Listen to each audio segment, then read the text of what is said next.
I've never, since I left office and the president begged me publicly to come and serve in his government, I had my plans, and I told President Tinubu from day one, when he asked me to support him, I said I would, but I don't want anything. Okay. So guys, finally, ex-governor El-Rufai has granted the long-awaited interview. He was on Arise television where he cleared the air on the Senate rejecting him during the screening, the ministerial screening, you know.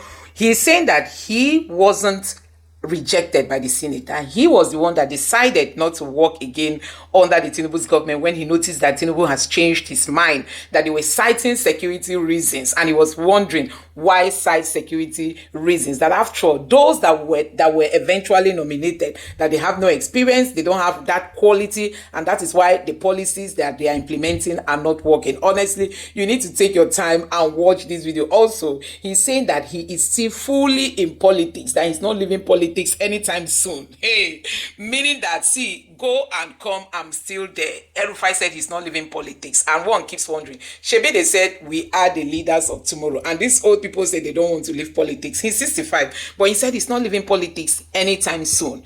Even if he's not actively participating in politics today, that doesn't mean he's leaving politics, that he's not leaving politics. And moreover, he's still a full-fledged member of the APC, that is the party that he and others formed, that he's not leaving the party for anybody. So he's directly or indirectly saying that all these people you are seeing, they came into this party after we formed it, that he was part and parcel of those who formed this party, and that he's not leaving it anytime soon. So he cleared the air on so many things, and guess what? El-Rufai is just sending that message that he's still a full-fledged member of the APC, even if him and Tinubu are not really, will I say, in good terms, or they are not working together now. But he said he's not leaving that party for anybody. After all, he is one of the founding fathers of the APC. So guys, we are going to see how all this play out.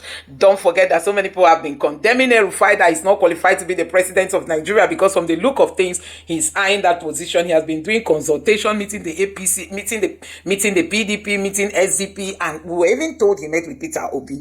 And Nigerians have been saying that he is not qualified to be the president of this country. He even made statements like he supported Muslim and Muslim ticket. He told the imams and the sheikhs and all of those to tell their people why they shouldn't vote for Peter Obi. We saw things like that. And also the security concern that people were citing.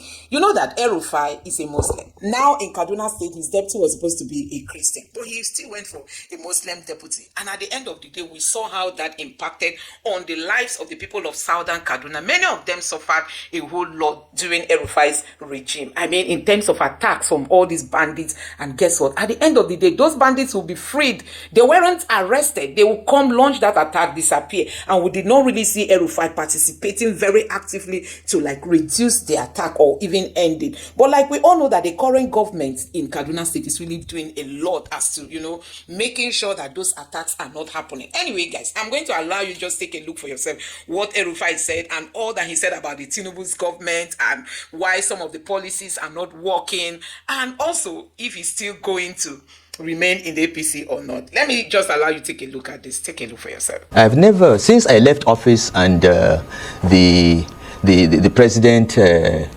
begged me publicly to come and serve in his government, I had my plans, and I told President Tinubu from day one, when he asked me to support him, I said I would, but I don't want anything. Okay, because politics in Nigeria is always about what do I get for giving you support. I'm not in politics for that reason. I'm not in politics to get anything. I have a surname, I'm a self-made man, I have made my money before coming into public office. I don't need anything. After 8 years in Kaduna, I was nearly burnt out. I was struggling for 8 years and I wanted to take a break, and I had my private plans. The president publicly appealed to me to put my plans on hold, and through 2 months of negotiation, we finally agreed that he would nominate me as minister, and there were certain conditions I attached to that. I think along the line, either the president changed his mind or something else, because please don't believe the story that the National Assembly rejected me. The National Assembly had nothing to do with this.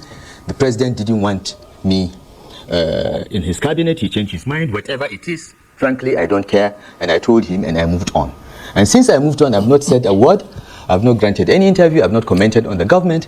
But it is within my rights as a founding member of the APC as one of the 34 people that signed the INEC form that got the party registered, it is within my rights to ask, why is my party not functioning? Indeed. And that's all. And so, I don't know if I've answered your question, but... Well, to some extent you have, but I'm going to press you a little bit more on that, because you suggested that there was, the impression that we all had was that you were nominated for a ministerial position, but that under serious scrutiny from the National Assembly, you failed to make the grade for security reasons. But you're saying that was not what turned the tide of your support, that failure to win affirmation in the Senate. You're saying that the president decided that you were no longer going to be in his cabinet. I believe that. I believe he changed his mind. What makes you believe that? What security? What was the security issue? I have been a governor for 8 years in one of the most difficult states in the country. Okay? I have been minister 20 years earlier. I've been in public life in the last 25, 26 years. What is the security issue? Where is the report? What about other ministers far less qualified, far less experienced, with huge controversies around them that scaled through because the president made a call? So please leave that aside. I don't want to focus too much on that. Right. The president is a human being. He is entitled to change his mind. And it's not an issue. And it is a job I didn't want in the first place. So the slightest opportunity I had, the security thing was a good thing for me because it enabled me to say, Mr. President, I'm gone. And I went on with my life. Now, since then, has anyone released that report? What is the security issue? What is this? What is that? The only reason why I'm talking about this, Charles, is because anytime I make any comment about how the party is running or not running, or I visit a friend of mine, Tinubu's hacks go on, it's because he didn't get a ministerial nomination. Guys, I was minister 20 years ago, all right, in my 40s, and I told Tinubu I did not want to be minister. I was not interested. He appealed to me, begged me, and gave me a challenge. What was the challenge? Nobody has sorted out electricity. No president has defeated the electricity mafia. You and I can work to defeat it. It was the challenge that made me accept. All right? Now, I had an opportunity to serve my country, and the person that gave me the opportunity changed his mind. It's okay. And I've moved on with my life. But have you encountered him subsequently? Have you met him? Have you since that time? We have met. Did it ever come up in your discussion? We have met. And we have met a couple of times. But, we have met at Baba Akanja's birthday anniversary last year. And the president asked me to come and see him. I met him once. We discussed and, let's find ways. I said, Mr. President, I don't have any problem. I'm fine. When you say, what did he say to you? He said, we still have to find a way to work together. I said, I'm waiting. You tell me how we can work together, but I want to assure you, as I told you even before the elections, I am fine. I have a private life which predates politics, and I'm pursuing my life. Look at me. Do I look like I'm stressed? I have put on weight. I sleep better. I don't have to read security reports about bandit attacks here. I am at peace. But would you say that even though you are at peace, as you have suggested, that you've become estranged from the government of the day? Look, Charles, I'm not a permanent government person. The first 38 years of my life was in the private sector. Okay? I came into government quite accidentally, and I have never wanted to be in government forever. Okay? When I finished my work as Minister of FCT, I told late Umar Eradua I did not want any job, because I wanted to go and complete my law degree in the UK and go to Harvard Kennedy School. I got admission many years before it lapsed. I wanted to go and finish that MPA. I always plan my life outside of government. But being in government is just an interregnum, an opportunity to serve. Yes, which is fine. Yeah. And based on but that, not to be there permanently. No, I understand what you mean. But based on that, you must have expected, and in fact many expected you to play a prominent role in Tinubu's administration, because you helped to deliver that position to him, and he wanted people like you, from what you've said, coalescing around him to give him the kind of support that would make his administration successful. And people are wondering whether, beyond the ministerial position, whether there was a different rift that might have been simmering that we don't know about. Well, look, first of all, let me correct that. I believe that the purpose of politics is to serve, and politics is a vocation. Politics is not a career, okay? So you go in, you serve, you go back to your life. people without an address, people without a profession, people without means of livelihood should not be in politics, in my view. So I have always looked at politics as, a process through which leaders get thrown up, and when I get an opportunity, I go, I do my best, I show an example, I build other people that will replace me, and I move out. So the assumption that once you contribute to the success of a political party or a candidate must lead to a payback through an appointment is misplaced. Right. Not all of us are interested in a government job, and I told Tinubu that. But Tinubu insisted, and I said, gave me a challenge, and I honestly thought, as you proposed, that he would want to get people like us to help him succeed. But that didn't work out. It's fine. I'm back in my life, and I'm okay. And there is no, to the best of my knowledge, there is no other rift. Okay. Well, let me put it another way. You're known to be a reformer. I mean, you were in the Bureau of Public Enterprises, you reformed so many things, you were the Minister of Abuja, you had this transformative influence that everybody recognizes in this city. I mean, you went ahead to Kaduna State. I suppose the jury is still out on how that went. Have you been to Kaduna? Not recently. The jury was concluded 2 Okay. years ago. But go to Kaduna. Don't listen to those. I will. I certainly will. But I mean, the thrust of my question is that you are known to be a reformer. Yes. As I mentioned, over the years, are you supporting President Tinubu's reforms? Look, I don't want to pass any judgment or make any opinion about the government, because anything I say can be interpreted as a criticism. Well, you either support it or you don't support it. No. I support some of the policies. Right. Which ones? Most of the economic policies are the right orthodox policies. Okay, but the sequencing is wrong. The quality of the people implementing the reforms leaves much to be desired. And I think that some of the reforms are just wrong. You don't target. You don't address food inflation by destroying domestic agriculture through importation, for instance. Food prices may be going down, but farmers are being impoverished because they are being made to compete with subsidized agricultural products from Europe and other countries. So I have issues with many of them, and I'm in touch with many senior officials of the administration, and I give them my opinion privately. But I don't want to go beyond that, because tomorrow they will say, oh, it's because he was not minister. Guys, I was minister 20 years ago, and beyond that. Okay. And indeed, the president recognized your contribution to this country when he sent you a birthday message, which I understand was very flattering.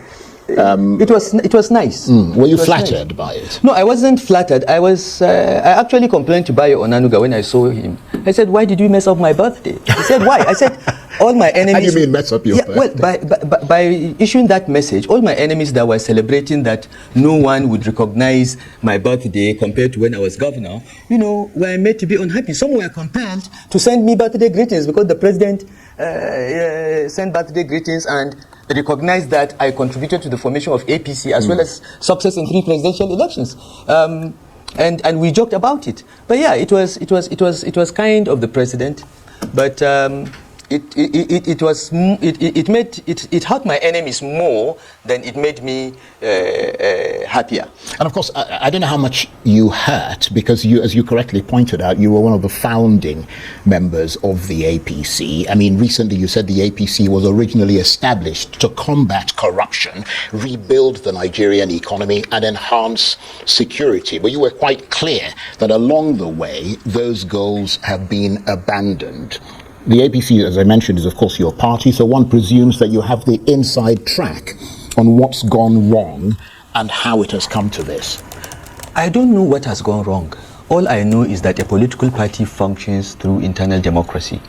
When the organs of the party meet, they give feedback to the government as to how it is doing, how it is aligning its output and efforts with the manifesto of the party. That's the purpose of having National Executive Committee meeting, which the APC Constitution requires must take place at least once a quarter.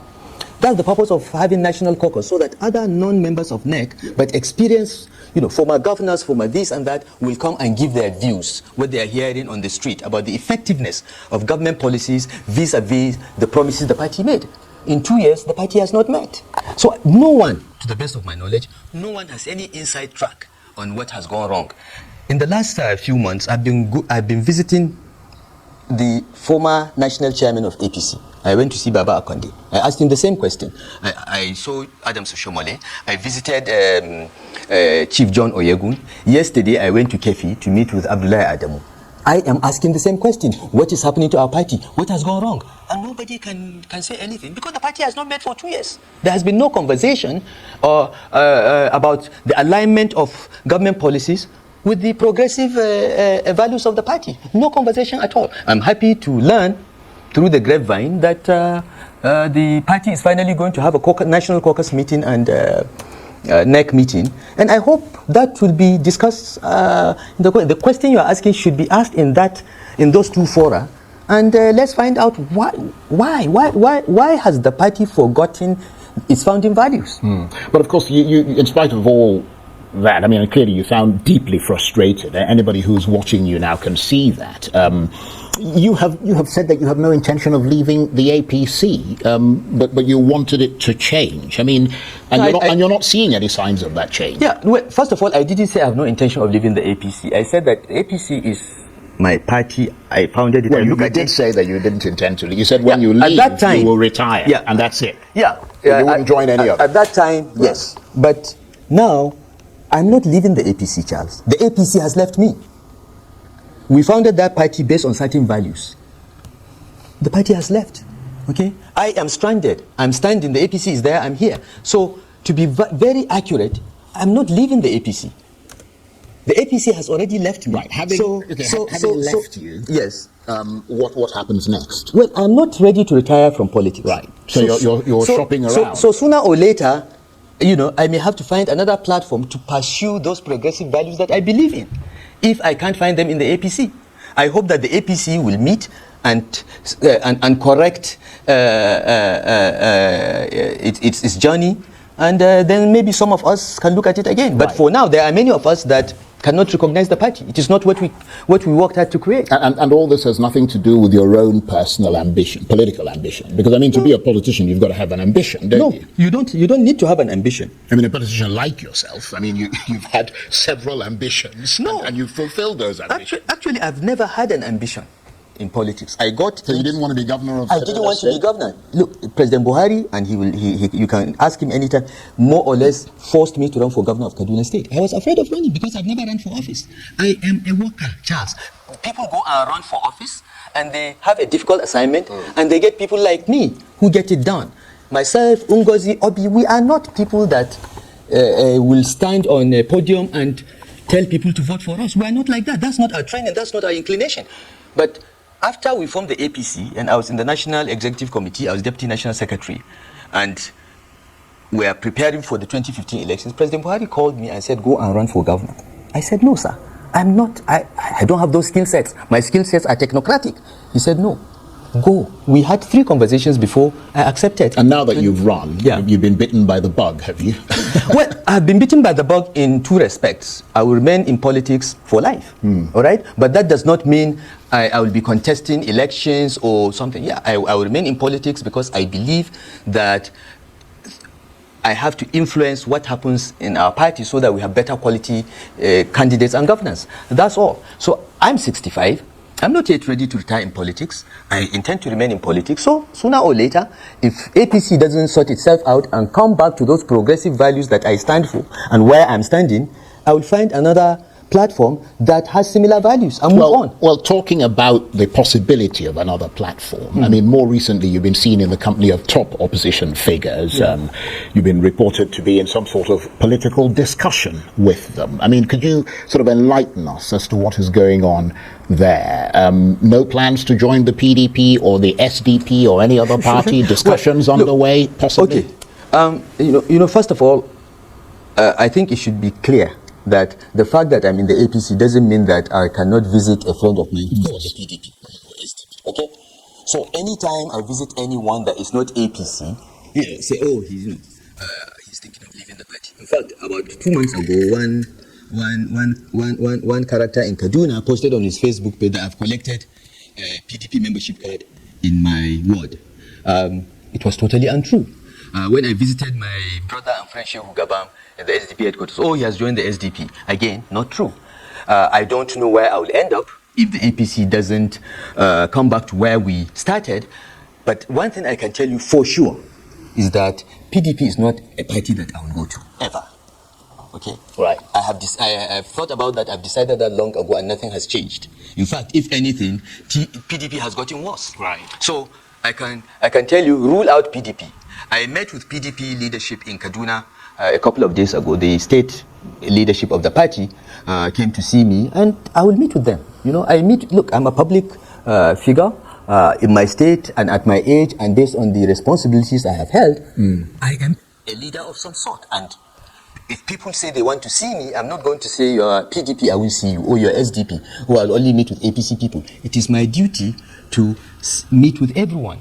It's my duty to guide and mentor young people across partisan divides. So I meet with people, but the moment I meet with anyone, everything is reduced to politics. But PDP, no.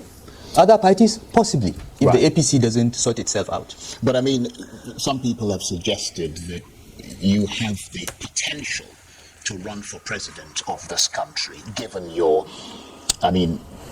credentials and the things that you've done. I mean, are any of these meetings, can we call them political consultations, that you're sort of sounding people out? No. Look, what started all this? Okay, first of all, let me say this. Anyone above the age of 35 with a secondary school certificate is qualified to run for president. Okay? So in that sense, I'm qualified, right? But have I started talking to anybody about running for any office? No. I've never discussed that with anyone. Okay. Never. Please stay with us, because we're going to take a short break. You're watching Arise Prime Time. Plenty more still ahead. Stay with us.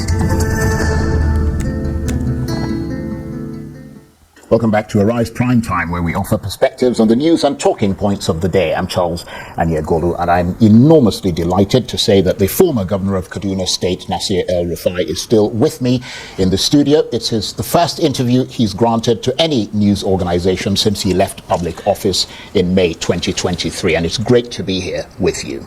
Thank you. Let me ask you this. As a member of the APC National Caucus, you are a member of that National Caucus. Yes. I mean, will you be attending tomorrow's meeting at the presidential villa? Unfortunately, I will not be, because I will be on my way. I'll be in the plane back to Cairo, where I spend most of my time. I didn't get adequate notice. The constitution of our party requires 21 days, I think, or 14 days notice for this kind of national organ meetings. I don't think that notice has been given. If it has been, I have not received the invitation 2 weeks to 3 weeks ago. So I have my plans, and I'm leaving tomorrow. But many of my friends will attend, so I will not miss anything. I will get to know what was discussed. But I would imagine that your contribution, given the kind of criticism, if you like, that you've leveled against the party, I mean, that your contribution would be valuable, and you'd be chomping at the bit to attend that meeting. Yeah, but not. I'm a private citizen, not at this kind of inconvenience. Ramadan is starting. I came back to do a few things, and I'm going back. I've made plans to go to Saudi Arabia on Wednesday. I'm not changing my plans. When the party meets, whether I'm there or not, I think we have shouted loudly enough for the leadership, if they care, to do something about it, and we'll wait and see whether they do something about it. I don't have to be there. I'm not the only member of the party that is unhappy. I was just the one that was given the opportunity to say something in a panel, which I was not even supposed to be a member of the panel, but somebody didn't show up, and I was drafted, and I made my comments, and I always say my mind, and when it comes to my country and my party, I take no prisoners. Well, as you can see, those comments that you were drafted in have gone viral. And one of those comments was when you talked about the problem of poor leadership in Nigeria. Yeah. You said it's rooted in the leadership recruitment process. In other words, in your assessments, most of the delegates who select the leadership are illiterate and therefore unqualified. Yeah. As I'm sure you know, it's been burning up the internet. Yeah. Your critics have suggested that it's the same delegates that you're now criticizing who were responsible for electing you into office, and that you wooed the same delegates to help elect President Tinubu into office. And why? I mean, they're wondering why you're reacting this way now. Yeah, look, there is a political culture in Nigeria that tends to reject educated, sophisticated, enlightened people. That's what I was complaining about. Now, if my critics say that those are the same delegates, they are wrong. Because in Kaduna, when we set up the APC, we went out of our way to have better quality people, more educated people, and that's why the APC in Kaduna functioned reasonably well. Yeah, but you can't have, in any party, you can't have literate people. No. I mean, party is a party with different people. Membership is different. Anyone can be a member of a party, but the leadership of a party requires certain qualifications and an appreciation of what you are there for, okay? And we tried to do that a little better in Kaduna. Now, it's a political culture that has started from the 60s. Right. So it cannot be eradicated overnight. But when we are searching for solutions, we must be honest enough to recognize problems, even if we benefited from those problems. Because I am not doing this. I'm not in politics for myself. I'm accomplished. I am grateful to God for his grace. Okay? But I have children. I now have 3 grandchildren. So it is in my best interest, my enlightened self-interest, to ensure that what I have seen or even benefited that is not in the public interest, in the long-term interest of this country, I voice it out so that we begin to correct. Well, you say, and you've said this repeatedly, that you're not in politics for yourself. Yeah. Would you be in politics beyond the Nigerian public? Would you be in politics for someone else? Because, I mean, in 2023, you were in politics for President Tinubu. You supported him. Obviously, I mean, you were governor of Kaduna State, but I mean, you supported his presidential bid. And I'm wondering whether this time around in 2027, obviously your support is, I would imagine, quite valuable. I mean, they don't think so. Would you support Atiku Abubakar, for instance, for president in 2027? Or would you retain your support for President Tinubu's second term? Okay, let me correct some of your assumptions. Right. In 2023, the 2023 election cycle, personally, I can tell you, I was indifferent about candidates. Okay? I was indifferent who became the presidential candidate of the APC.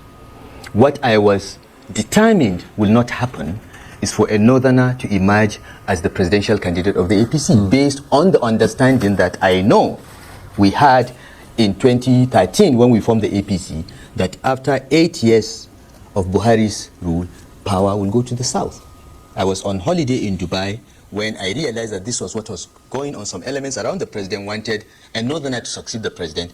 I came back. Governor Zulum called me. I said, this is what is happening. I came back. We worked together as northern governors to truncate that. That was the only thing that I cared about in the 2023 election cycle. In the APC, it must be a southerner. Now, who the southerners give us is up to the southerners. All right? That was my position. Now, when President Tinubu emerged as the candidate of my party, he now became the candidate of my party, and I am duty-bound to do my best to ensure he's elected. For me, the hierarchy of commitment is God, country, party. Yeah, but he's president now. Okay? And he's going for a second term. Well, he's going for I don't know. I don't know. I will evaluate the situation at the time, and I will consult widely, because it's not, when I supported President Tinubu before the primaries, it was a decision that we took, the leaders of the APC took in Kaduna. Who would we support? Okay, we've succeeded in ensuring that power goes to the south, okay? And we know that all the northern candidates will go nowhere. Yahya Bello, Ahmed, we knew, all right? But among the southerners, who do we support? They know those that are my friends. Tinubu was not my friend. I was never close to him. But the consensus of the APC in Kaduna was that we should support Bola Tinubu because he is the one that is more likely to win. Because politicians make these calculations. All right? And I said, fine. You are the delegates. I was not a delegate. Go and vote for him if that's what you do. But before you do, the night of the convention, I will go and ask President Buhari, who does he want? Because APC Kaduna is Buhari's APC. It's not APC Katsina. Buhari lives more in Kaduna than Katsina. So I went to President Buhari that night. I said, the delegates are waiting for your final word, who to vote for. And he said, Malam, go and tell the Kaduna delegates from me to vote their conscience. And I went and said, go and vote your conscience. And I left the convention ground. So I want to put things in perspective so that you understand. Now, once Bola Ahmed Tinubu became the candidate of my party, I'm a loyal party man. I care about the party. For me, the party is not a platform. It's not something to eat from. It is a commitment to certain values. And I did my best to ensure that President Tinubu won the election. Now, in 2027, I'm going to consult the same people. We're going to take the same decision, which candidate to support and in which party. But do you think, because you mentioned here that you were obviously driven by certain principles, one of them being that the presidency had to go to the south, irrespective of who emerged as the person, it had to be a southerner. I mean, by that same token, are you going to support a southern president in 2027? I cannot say that now. No, but no, let me explain. Following from the logic of your sort of I'm in a different position now. Right. In 2023, I was a governor. I was a state governor. And whatever decision we took must reflect the values of Ahmadu Bello, Aminu Kanu, Sakashmi Ibrahim, J.S. Taka, our leaders in the north that had a handshake across the Niger with our southern brothers and built trust. That was the duty imposed on me as a governor. I was not an ordinary person. I was the representative of late Ahmadu Bello, Aminu Kanu, and so on. These were the values we were pursuing. It was not about personal interest. Now I'm a private citizen. Okay. Now I'm not sure I will be in the APC in 2027. So I cannot answer that question. As a private citizen, I can afford to be reckless and say, you know what? We gave the Southerners their chance. They gave us Tinubu. Has he done well? If he hasn't done well by 2027, let's vote him out.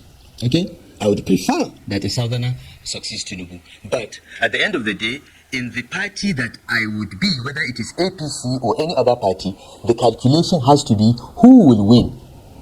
And as I told you earlier, in Kaduna, when we looked at all the southern aspirants,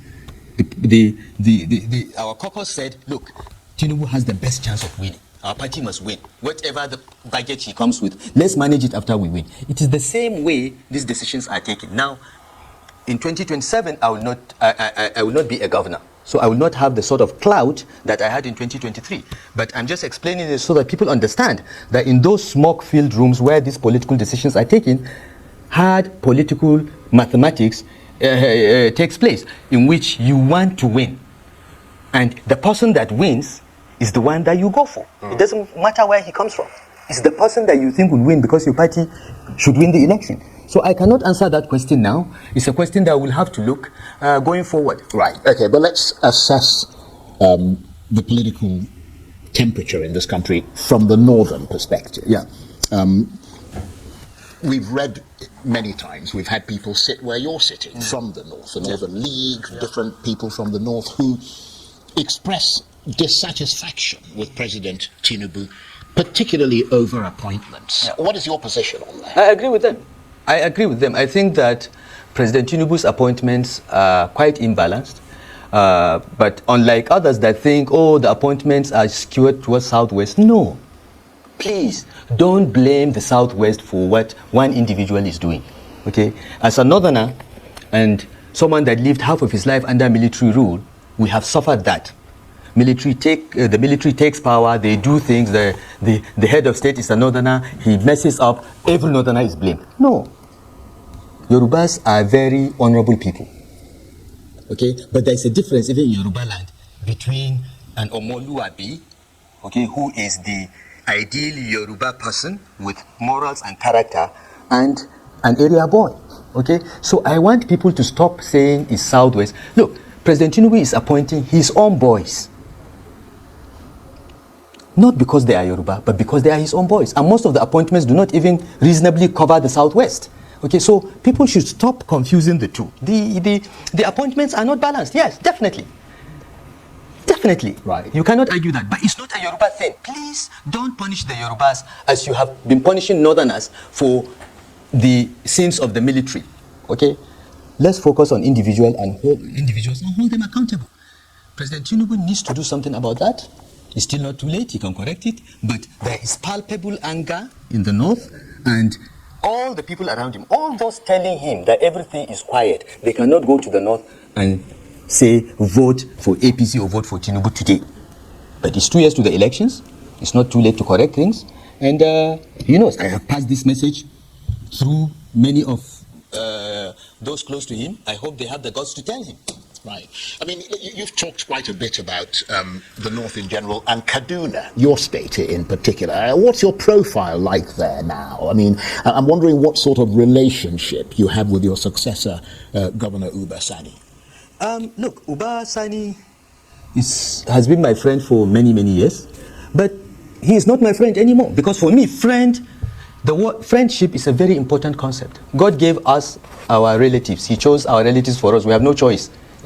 But thank God we can choose our friends. And for me, a friend is someone that has some fidelity to some ethical and moral standards and will be there for you when you need him, not when there is time to party or enjoy. And I try to live that. Okay? And those that are my friends know that I will be there for them when they need me, and I will rise and defend them. That's what I call friend. Ubasani is not my friend. No, Ribadu is not my friend. They were my friends at some point, but not anymore. Okay? As to what is happening in Kaduna, I don't comment on any job that I walked away from. I left BPE 22 years ago.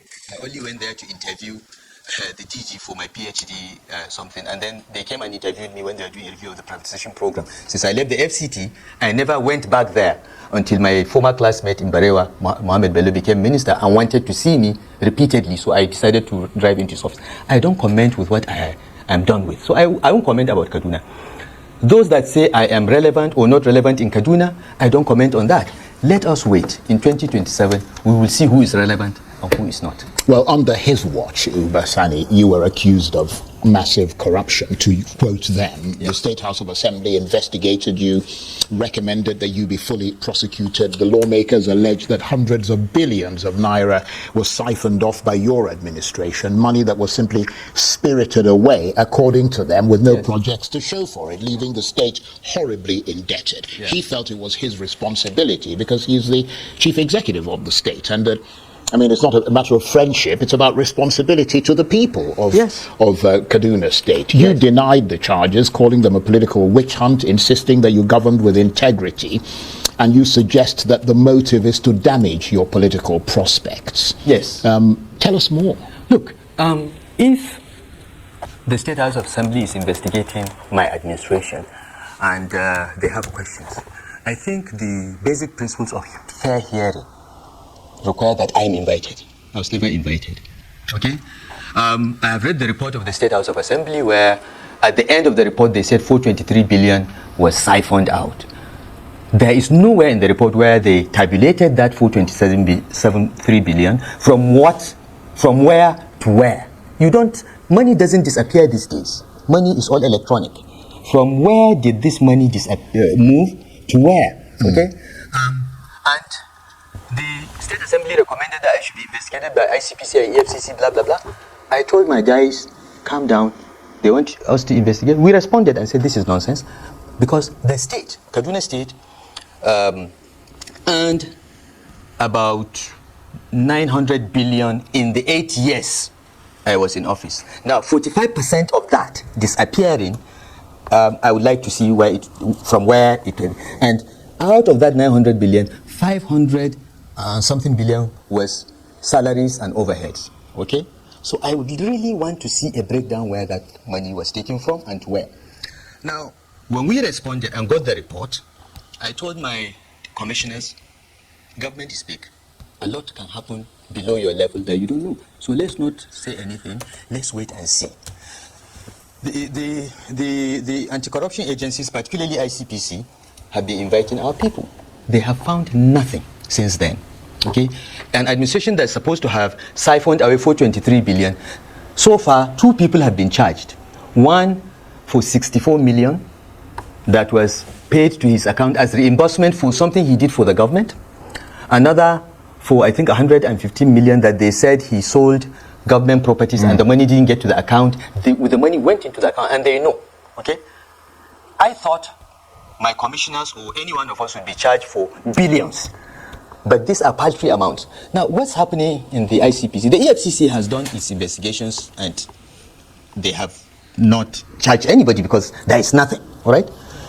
But the ICPC, whose chairman is the brother of a friend of ours called Farouk Adamu Aliyu, who is a very close friend of Nuhu Ribadu, reports to Nuhu Ribadu on this. This project of destroy Nasir El-Rufai is Nuhu Ribadu's conception. He's the architect and he's the builder of that project and he's the one working with Ubasani to implement it. So far, it has been frustrating for them because they have not been able to find anything.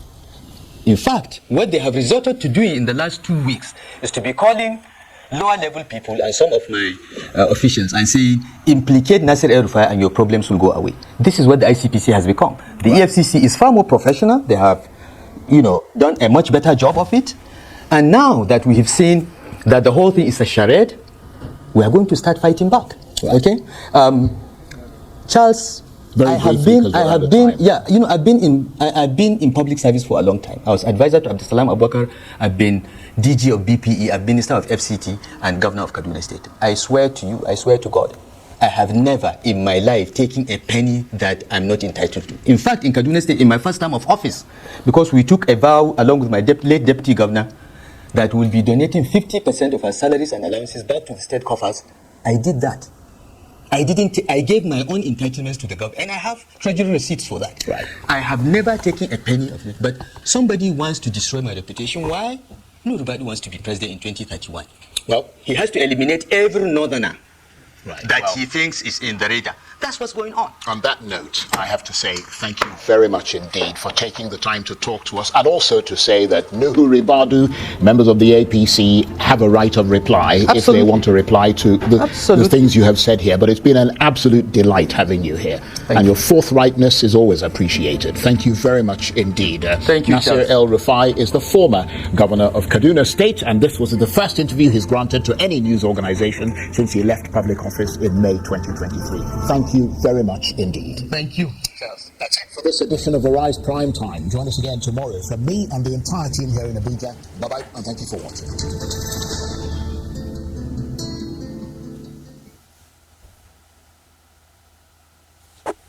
So guys, you have seen it. Honestly, for me, I'm just wondering why El-Rufai said he's still in politics, that he's not going anywhere. He's 65 years, but he's not going to leave politics, even if he's not actively participating in the current administration. But guess what? He's not leaving politics anytime. So in short, he made it categorically clear that he's not leaving politics anytime soon. One keeps wondering, when they say we are the leaders of tomorrow, when are these old people going to allow the young ones to come into leadership?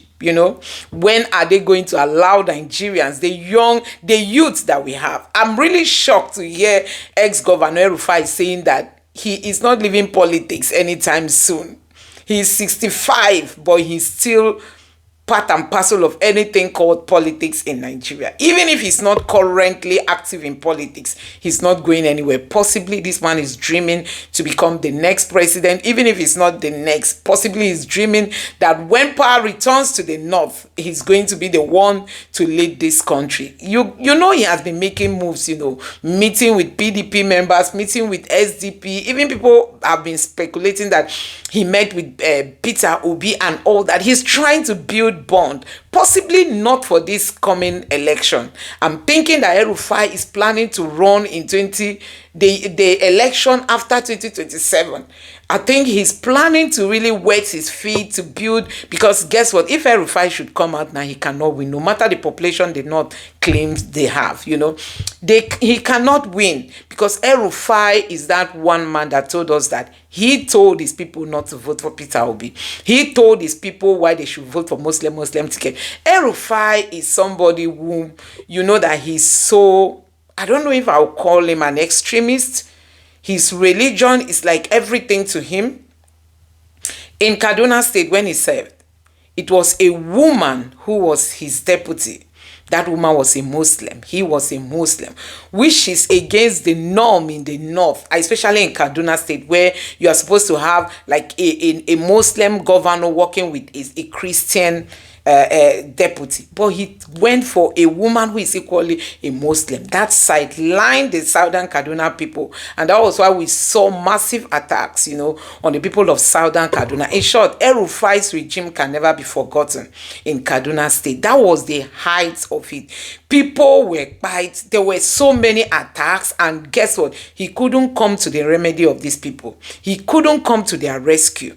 And upon all the things we saw happen in Kaduna State, do you know that we don't even think if there is any of those Fulanis who was detained? You know, we don't think. So when he's saying that he's not actively participating currently in politics, but he's not out of politics, he's fully in politics, I'm just wondering, what else does El-Rufai have needs that he has not gotten? Is it the money? Is it the fame? Is it to impact on his people the way he did? People equally criticized him for going to, you know, pay bandits money, which he justified that was the only way they could appease them and all that. There are a whole lot of controversy when it comes to the person of El-Rufai. And the question remains, he said he's not leaving politics anytime soon. Is this how we are going to continue with these people? And you just keep wondering. They said, we are the leaders of tomorrow. The young people are the leaders. When are they really going to participate in leadership in this country? When we have people like this who are coming out to boldly say they are not leaving politics anytime soon. So guys, I don't know what you make of what El-Rufai said in this interview. You must have listened to it. He said so many things. He said so many things. He has debunked it that he was never rejected by the Senate, that he was the one that decided not to participate after noticing that Tinubu did not want him anymore. He now gave up that, that quest, or let me say that desire to be part of Tinubu's government. And he's saying that Tinubu did not agree to the terms, that he told him that yes, he's going to work, but he noticed that he changed his mind, that they were citing security reasons. That was why they removed him. But nevertheless, El-Rufai is saying that he's actively in politics, he's not going anywhere, he's still a full-fledged member of the APC, and that he's not going to leave that party until he sees that the party comes back to where it was before now. So guys, I don't know what you make of this. Let me know your honest reaction to all this in the comment section below. Please don't forget to subscribe to the channel, turn on the notification bell. Please give this video a like so that YouTube can recommend it to others, and drop your thoughts in the comment section below. Thank you. We all know that there was this gathering where Tinubu called him out from the audience to come to the podium, and when he came there, Tinubu told him to make a public admittance that he's going to work with him in his government, which El-Rufai did. El-Rufai is now saying that after agreeing publicly, he now noticed that Tinubu changed his mind, that he doesn't know why he changed his mind. And he himself, he has also given him his own condition if he should come back to work with him, because he said Tinubu finally called him again to ask him if he will still come back to work under his government. So we know that out there we were being told that he was rejected by the Senate. So he's debunking that the Senate did not reject him.